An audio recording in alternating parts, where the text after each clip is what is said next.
There seems to be a bit of controversy on Adesanya versus Whittaker 2, where people believe that Whittaker won rounds 2, 4, and 5. For the people that think that Izzy won, it was rounds 1, 2, and 3. So let's look to end this debate and the controversy by scoring the fight the most accurate and unbiased way possible and analytically determine who should have won this fight. Firstly, this fight was pretty close. I mean, it was competitive from the technical part to the shots landed. The damage wasn't too far apart besides the first round, right? The first round was the only one that was not really that competitive, and it was a clear win for Adesanya. I would say that rounds 2, 3, and 4 can be a bit up in the air. They could go to Adesanya or they can go to Whittaker. But let's see what the judges thought of the fight. Every judge gave the first and third round to Adesanya. The first two judges, Jacob Montalvo and Doug Crosby, gave the second round to Adesanya, and then Doug Crosby and Mike Beltran gave the fourth and fifth round to Whittaker. The real controversy lies on that second round. So for this video, we're going to be looking at the second and the fourth round to determine the actual winner of this fight. We all agree Adesanya won the first round. Third round, if we have to look at it, we'll look at it. There's an easy case to make that Whittaker won the fifth round. So we're going to look at the second round first based on the judging criteria, which means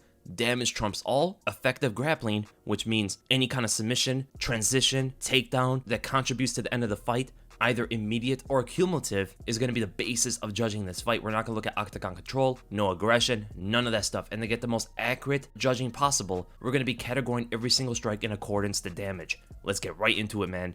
First strike, Adesanya lands a light inside leg kick. Doesn't really have much impact on Whittaker. Then Whittaker lands a slapping left hook as Adesanya is moving away from the punch, which is decreasing the impact. Then they both kind of land light strikes on each other. Whittaker lands a body jab, which pushes Adesanya away while he's trying to land his own leg kick, taking off the power from it. A grazing jab from Adesanya, and here's when they land harder strikes on each other. Adesanya glances a back step right uppercut, putting a lot of power in the punch, and Whittaker is also moving his head away from it. If he would have took this flush, this would have been a heavy shot for sure. But the fact that it only glances and Whittaker is moving away from the punch, it lowers a lot of that power. That's why you didn't see Whittaker really be phased by it. And then Whittaker counters Adesanya with a left hook that Adesanya does not move his head away from. He takes a flush on the jaw. This was so far the biggest shot of the round so far. Adesanya now lands a calf kick as Whittaker's lifting up his leg, which decreases a little bit of the impact of it, right? If you have your leg balanced on the ground planted, it's going to be more of a thudding blow. Still a good shot. Whittaker now lands a thrusting jab. Slight jab by Adesanya as Whittaker's moving away from it. Light jab from Whittaker, kind of a similar thing. Adesanya's leaning away from the jab. Now this shot is hard to tell if it actually lands. If it lands at all, it was extremely light. But the distance from the punch and the face from this camera angle is kind of hard to see. We do see that Adesanya moves his head with it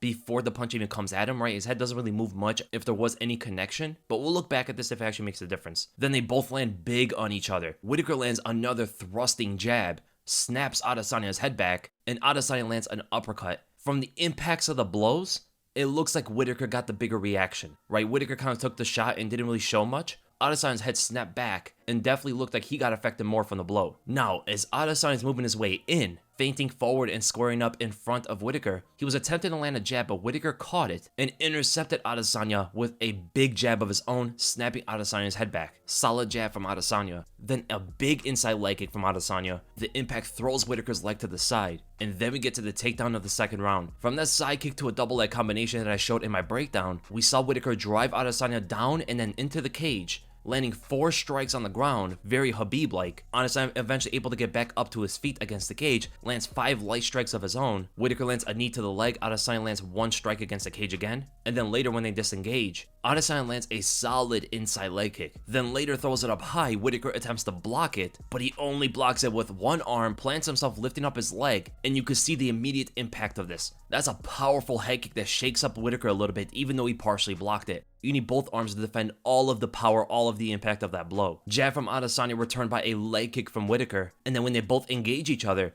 Adesanya's looking to land a jab, but Whittaker slips his head on the outside of it, and then counters him with a jab of his own that snaps his head back. The reason why these kind of jabs are having a little bit more impact is because Whittaker is catching Adesanya moving in, whereas Adesanya is not really catching Whittaker doing the same. Right, when he's catching Whittaker is when Whittaker is kind of like away, he's leaning away from shots and stuff like that. That's why the impact of Adesanya's punches to the head are not having the same kind of reaction. And then Adesanya ends the second round with the outside leg kick. Adding up all the damage of the second round, it is extremely close. If it was me, I would score this round a draw. But according to the rules that we have, we cannot do that. Damage is the thing that goes over everything. The most damaging shots from Adesanya were his leg kicks. Whittaker had the biggest shot of the round, the left hook, and he has some of those thrusting jabs to equal out just the leg kicking damage. Or it might have been a little bit more, who knows? That's the thing that comes down to this. Were those jabs more damaging than the leg kicks? It's extremely hard to tell. And then if you go to Whittaker having the biggest shot of the round, right, that left hook, does that trump a few more light strikes that Adesanya got on Whittaker? At the same time though, Whittaker also has the takedown. It ultimately didn't add up to much. He controlled a little bit, landed a few shots there. I believe the takedown itself covers the difference of the light strikes. And then when you look at the medium, Adesanya landed one more. Whittaker had the heaviest shot of the round, so honestly man, this was a tough round to score for those judges. But the way that the rules are written out, it looks like you would have to slightly lean, ever so slightly, lean to Robert Whittaker. Again, I personally would not score it that way, but we have to go by the judging criteria, and through them, you probably would have to lean to Robert Whittaker because you cannot have a draw in the round. Number two, you can't go to the next criteria because the damage wasn't necessarily even. The effective striking and effective grappling wasn't necessarily even. It specifically says that effective striking and effective grappling have to be exactly 100% equal to go to effective aggression. And we would say that Adesanya had the more effective aggression, but honestly, the way the effective aggression is written out, I guess he would only win that aspect because he was the only guy being at least somewhat aggressive. But it says that aggressively making attempts to finish the fight, the key term is effective. Chasing after an opponent with no effective result or impact should not render in the judges' assessments. Effective aggressiveness is only assessed if effective striking grappling is 100% equal for both fighters. It wasn't 100% equal, you wouldn't have to go to aggression, but even if you did, it says that if you didn't get anything off with your aggression, if there was no success in this, it would even be considered. Adesanya's aggression ultimately didn't mean much, so even there, it gets a little bit wonky because Adesanya didn't really get a whole lot of success being aggressive. Most of the shots landed in neutral. Adesanya had more octagon control than effective aggression, but you would probably never go to octagon control when you're scoring a fight. So you would probably have to give Robert Whittaker the round 10-9. When I first watched the fight, I thought Adesanya won this round. It's a lot closer than I thought. We start the fourth round, and Whittaker is able to land 2 side kicks to the knee. Adesanya not going for his own leg kick, he actually gets checked, but the power of his kick is so massive, he actually still stumbles Whittaker with the kick, and shows no reaction on his own half. A light left hook by Whittaker just touches Adesanya, and then finally, Adesanya is able to catch Whittaker clean coming in. Instead of some glancing shot, he lands a left body kick. It looks like he lands more with the knee, but does get a big reaction out of Whittaker. This was a bigger shot, but showing his toughness, Whittaker tries to get one back at Adesanya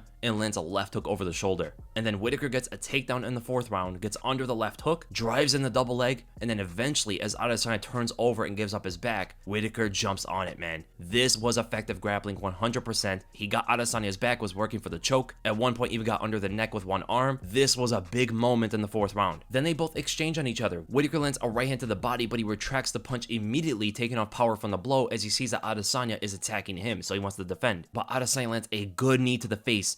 The reason why it didn't have full power was because he caught the body with his shin, which didn't let the knee to go all the way through. They both land a jab on each other, then an inside leg kick from Adesanya, a slight jab from Whittaker is able to land, an outside leg kick from Whittaker, kind of the similar thing that we saw in the second round, you know, Adesanya picking up his leg just like Whittaker did before, decreases a bit of the impact. Another kick from Adesanya gets checked, but because Whittaker picked his leg up instead of planting it down, there wasn't much damage to return to Adesanya. Then Whittaker lands one of the biggest shots of the round so far for himself, a powerful jab that snaps Adesanya's head back. Then we get to one of the big leg kicks from Adesanya, man. Batters Whittaker's leg with the outside leg kick. A jab from Adesanya. There were 2 jabs returned from Whittaker, but it's very hard to tell if they land from the camera angle, and Adesanya really didn't give much of a reaction. He was kind of leaning away from the punches. We'll look back at it if it makes any difference. Then as Adesanya is looking to disengage away from the clinch, Whittaker lands a solid uppercut. Later, Whittaker is able to graze a jab as Adesanya is leaning away from it, looking to counter Whittaker with a left hook. Solid jab from Adesanya lands. Then in the clinch against the fence, Whittaker lands 3 body shots, 1 knee and 2 punches, and then the round ends with Adesanya grazing, slapping Whittaker with the toes of his head kick. Not much power in it, but ultimately the last strike of the entire fourth round. tallying up all the strikes, it looks like Whittaker landed more shots, but Adesanya landed the more damaging strikes. Even his light strikes were more damaging than Whittaker's. Not much at all, not like to make some significant difference, as there was no big shot in the round that really hurt the other. But at the end of the day, what was the most effective thing of the entire round? Robert Whittaker got Adesanya's back and was working for the choke. That is the definition of effective grappling, the immediate contribution to the end of the match. There was nothing closer to finishing the fight in that round than when Whittaker got his back. So ultimately, by the judging criteria, you have to go with Robert Whittaker. Even the striking was very, very close. That effective grappling part really puts Whittaker ahead here. Scoring the entire fight, you have Israel Adesanya winning the first round by 10-9. Robert Whittaker very slightly, it is a bit arguable, Whittaker winning the second round by 10-9. Third round, we're giving Adesanya 10-9. Whittaker fourth round 10-9. And Whittaker 5th round 10-9. So did the judges get the decision correct? Arguably no, but I will say it is not a robbery. Whittaker probably should have won this fight 48-47 against Adesanya. This is one of the closest middleweight fights we've ever seen, and definitely I would like to see this run back in the future. These are definitely the two best guys in the division right now. We're gonna have to see how Cannonier fights Adesanya because it is a fresh new challenge. So I hope you guys enjoyed the breakdown, and if you did, make sure to give this video a thumbs up. If you enjoyed my content, make sure to subscribe, and I'll see you guys in the next video.